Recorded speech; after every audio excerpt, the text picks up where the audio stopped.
have accepted, which is to enter into a ceasefire and into immediate negotiations to end this conflict in a way that's enduring and sustainable and accounts for their interests, their security, their ability to prosper as a nation. I want to personally thank, we both want to thank the Kingdom of Saudi Arabia, His Majesty, for hosting us, for making this possible. They've been instrumental in this process, and we're very grateful to them for hosting us here today. And hopefully we'll take this offer now to the Russians. And we hope that they'll say yes, to peace. The ball is now in their court. And, but again, the President's objective here is, number one, above everything else, he wants the war to end. And I think today Ukraine has taken a concrete step in that regard. We hope the Russians will reciprocate. Well, just to add to the Secretary's comments, the Ukrainian delegation today made something very clear, that they share President Trump's vision for peace.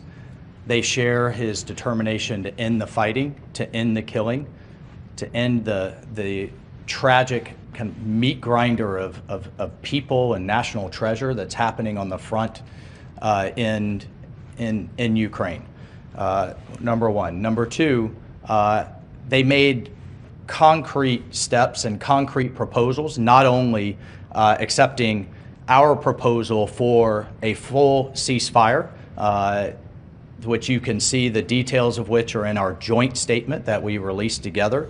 But we also got into substantive details on how this war is going to permanently end, what type of guarantees they're going to have for their long-term security and prosperity, but also really looking at what it's going to take to finally end this, the horrific fighting. The other piece that I just want to make very clear is President Trump started this diplomatic effort in the Oval Office, talking to both leaders, both President Putin and President Zelensky back to back.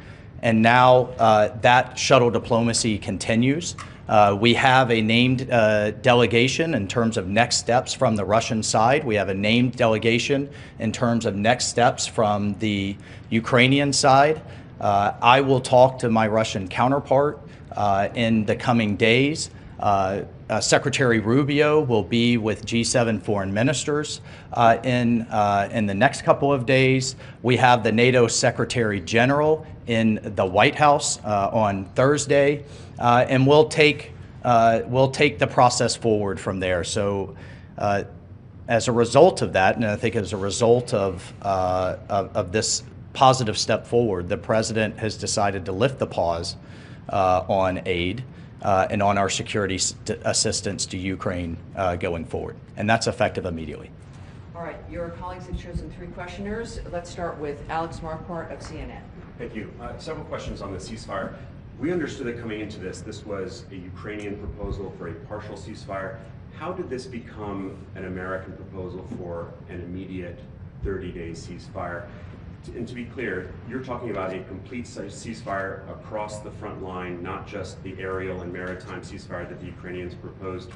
And then finally, how do you expect to take this to the Russians? Is it Mr. Witkoff, who we understand is heading to Moscow later this week? Will he deliver that to Putin? Will it be President Trump to President Putin? Will it be you and your counterparts? How will that actually happen and when? Well, on the first point, your question is yes.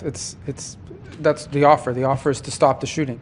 The goal here is, the only way out to end this war is to negotiate out of it. There's no military solution to this war. The solution to this war and the way to end it and to achieve the President's objective of peace is to negotiate. But before you can negotiate, you have to stop shooting at each other. And that's what the President has wanted to see, and that's the commitment we got today from the Ukrainian side, their willingness to do that. Obviously now that'll be delivered to the Russians. It'll be delivered to them directly through multiple channels.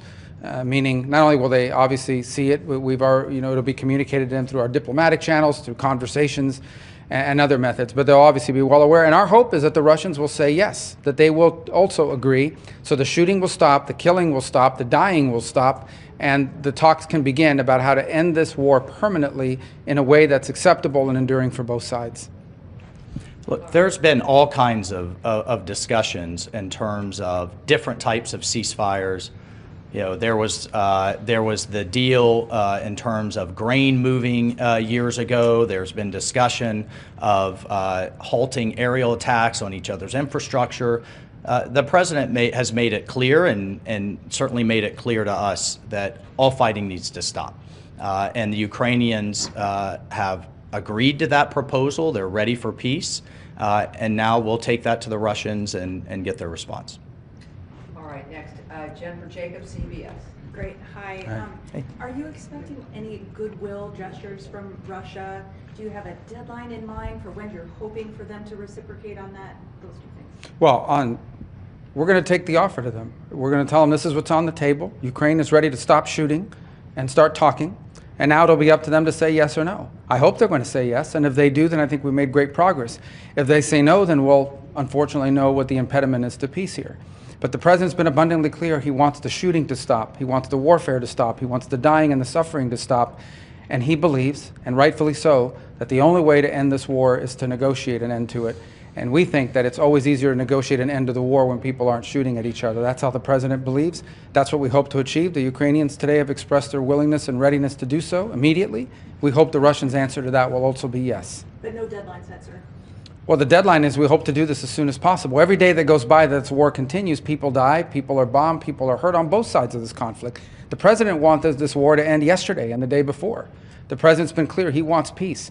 And so we wanted to see it as soon as possible. So our hope is that the Russians will answer yes as quickly as possible so we can get to the second phase of this, which is real negotiations, not never-ending dialogue, talk forever, but real negotiations to end this conflict in a way that's acceptable to both sides, sustainable, and that ensures the stability and security of Ukraine for the long term. And on the goodwill gesture, is there anything like the return of the stolen children or anything that you're expecting in return? Look, we've discussed a number of things, prisoner exchanges, folks that were detained and what have you, but the fighting has to stop. I mean, that's what we agree. The war is going to end to now how the war is going to end, and this was an important first step, and that was under President Trump's leadership. He has literally moved the entire global conversation to where we had a very senior Ukrainian delegation with us today. We've had engagements with our Russian counterparts, and now it's how the war is going to end, and that's under President Trump's leadership. Just to answer your question one more time,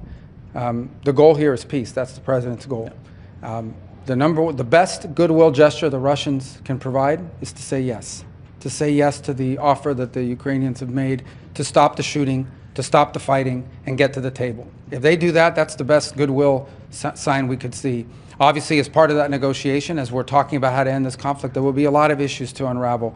Among them, not the least of which is the humanitarian concerns, the children, the prisoners of war, all the things that sadly come with these conflicts. But the number one goodwill gesture we could see from the Russians is to see the Ukrainian offer and reciprocate it with a yes. All right. And next, for Reuters, Daphne Saladakis. Thank you so much. Could you clarify what security assistance will be resumed? Does this include the PDAs? And why wasn't the minerals deal signed today? What are the outstanding issues there? And if I may, is the relationship with Ukrainian President Zelensky back on track? Do you back him? Well, let me answer the second or the third. You had two, and then I'll let the security advisor talk about the defense and security assistance. On the second question, well, let me answer first on the minerals deal. As part of our communication today, that is something that was negotiated through our Treasury and his counterpart on the Ukrainian side. And so the president, and you see that expressed, both presidents will instruct the appropriate members of our governments to bring to finality the signature of the deal and the signature of this agreement. So that was communicated today, and that's going to happen. That was not the subject of our talks today. I thought I expressed that on our way in. We were here in pursuit of peace. That doesn't mean the minerals deal is not very important. It most certainly is, and we expressed that today in the statements we put out jointly, that the president, our respective presidents, have instructed the appropriate members of their governments to bring this to finality and to conclusion. The second part of your question was? Does the security assistance include... No, there was one after that. And the Zelensky relationship There we go. back on track? Yeah. What's back on track here, hopefully, is peace. That's what matters the most. I know everyone's looking for who likes... This is serious stuff, okay? This is not Mean Girls. This is not some episode of some television show. This is very serious. Today, people will die in this war. They died yesterday, and sadly, unless there's a ceasefire tonight, they'll die tomorrow. The president wants that to stop. That's what he's interested in here. That's why we came here. That's why we're grateful for the Kingdom of Saudi Arabia hosting us here. And what we leave here with today is a commitment that the Ukrainians are ready to stop fighting. They're ready to stop the shooting so that they can get to the table and bring about peace for their country and for the world on the security. Well, I mean, I just can't echo enough. President Trump's president of peace. That's what he's demanding, and he's willing to take tough measures on all sides to drive that home. And in terms of the security assistance, it's the current presidential drawdown authority. I'll refer to the Defense Department on the eaches of what munition was where in the process, but it's the current PDA that will proceed to the Ukrainians. All right, everyone, thank you. Thank you. Thank you very much. Thank you. Thanks for Effective your immediately. patience and. Yeah. Yeah, thanks for your patience. Yeah. You guys are all. At least we have something to report on this. Indeed.